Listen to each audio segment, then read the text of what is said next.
Happy birthday to you. Hey, hey, hey, hey. Happy birthday to you. Hey, hey, hey. Happy birthday, happy birthday. Happy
are now 70 years old.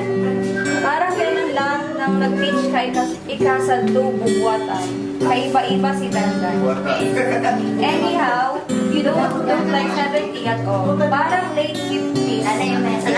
I'm sure everybody will agree. Muda magkontra. Pagbigyan ka na si Maelta birthday man niya. Anyhow, ako yung promotor ka, and of course, kapuntsaka ko si Nonoy Oplong to make this happen. Anyhow, you are now 70 years old. You need to be careful not to fall or mapaanas and so with panto. We would be willing to finance your pacemaker surgeries. Probably 3 more pacemaker replacements, which means another 30 years. Parang kailan lang, puro ikautang sa bangko sa mga tao para sa pag-pension namin. Anyhow, we have tried our best for you to live comfortably, and that is one of our goals in life. Maibalikan ninyo mga sacrifices ninyo pala mo. To ikot, movie, and live, salamat sa 24/7 na pag-guardia. Special thanks to Ivy. Salamat for your time and effort for making this happen. We love you very much. Happy 70th birthday. May God bless you always and with good health and many more birthdays to come. See you soon. From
magkagulugon. Maray na health. Mag-ingat sana sa Amerika. Ha? Para kay Bibi. So, padangan kong apo. Magmaan sana si Dubi. Good health ka na ito nga.